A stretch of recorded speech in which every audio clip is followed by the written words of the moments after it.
प्रयागराज और कुंभ से गांधी परिवार का गहरा नाता रहा। क्या आप जानते हैं, प्रधानमंत्री बनने के अगले ही दिन इंदिरा गांधी कुंभ पहुंची। वहीं इमरजेंसी के बाद लोकसभा भंग करने के बाद भी इंदिरा गांधी प्रयागराज पहुंची थी। चलिए आपको बताते हैं आखिर इंदिरा गांधी कुंभ क्यों पहुंची। तारीख 24 जनवरी 1966। इंदिरा गांधी भारत की प्रधानमंत्री बनी। उसी साल प्रयाग में कुंभ लगा। गांधी परिवार का प्रयागराज से गहरा नाता रहा है। इंदिरा गांधी का जन्म भी प्रयाग में ही हुआ था। ऐसे में प्रधानमंत्री बनने के अगले ही दिन यानी 25 जनवरी को इंदिरा गांधी प्रयागराज पहुंच गईं। 25 जनवरी को मौनी अमावस्या थी। इंदिरा लाल बहादुर शास्त्री की अस्थियां लेकर संगम पहुंची। उनके साथ राष्ट्रपति राधाकृष्णन, कांग्रेस अध्यक्ष के कामराज और जाकिर हुसैन मौजूद थे। कुंभ में आने का राजनीतिक फायदा इंदिरा गांधी को नहीं मिला। 1967 के लोकसभा चुनाव में कांग्रेस को बहुमत तो मिला, लेकिन महज 283 सीटें ही मिल सकीं, जो 1952 के लोकसभा चुनाव के बाद सबसे कम थी। तारीख 18 जनवरी 1977। इमरजेंसी के दौरान लोकसभा भंग करने का ऐलान कर दिया और नए सिरे से चुनाव कराने का आह्वान किया। इस घटना के 4 दिन बाद यानी 22 जनवरी को इंदिरा गांधी प्रयागराज पहुंच गईं। उस दिन भी मौनी अमावस्या थी और कुंभ लगा था।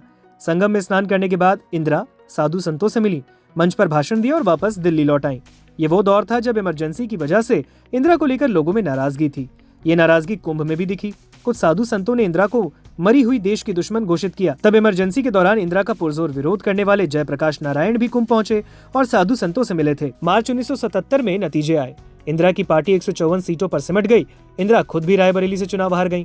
295 सीटें जीतकर जनता पार्टी ने सरकार बनाई और मोरारजी देसाई प्रधानमंत्री बने। यह आजादी के बाद पहली गैर कांग्रेसी सरकार थी। वही साल 1989 में प्रयाग में कुंभ लगा। कुंभ में तत्कालीन प्रधानमंत्री राजीव गांधी आने वाले थे। राजीव का कुंभ में आने का प्लान बन गया था। उनके लिए प्रयाग में हेलीपैड भी तैयार कर लिया गया था। लेकिन इस बीच कांग्रेस तमिलनाडु में चुनाव हार गई। उसे सिर्फ 26 सीटें मिली, पिछली बार से 37 सीटें कम।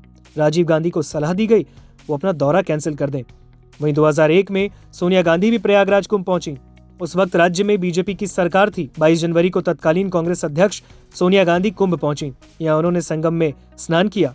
सोनिया संगम स्नान के बाद टीकर माफी आश्रम, सतपाल महाराज के आश्रम और शंकराचार्य स्वरूपानंद सरस्वती के आश्रम में गईं। सोनिया के कुंभ में शामिल होने के फैसले को भारतीय जनता पार्टी ने पॉलिटिकल एजेंडा बताया। वहीं इस बीच 1 फरवरी 1989 कुंभ मेले में विश्व हिंदू परिषद ने संतों का सम्मेलन रखा। करीब 1 लाख संत इसमें शामिल हुए। सम्मेलन में 9 नवंबर 1989 को राम मंदिर शिलान्यास करने की घोषणा कर दी गई। 4 महीने बाद 27 मई 1989 को विश्व हिंदू परिषद ने अयोध्या में विवादित जगह पर 25 करोड़ रुपए की लागत से राम मंदिर बनाने की घोषणा की। इसके लिए हरिद्वार में एक बैठक की गई और देश भर से चंदा जमा करने की योजना बनाई गई। कुंभ में राम मंदिर को लेकर घोषणा का देश भर के हिंदुओं में चौंकाने वाला प्रभाव देखा गया, लेकिन ज्यादातर राजनीतिक दल सार्वजनिक रूप से हिंदुओं की मांग का समर्थन नहीं कर रहे थे।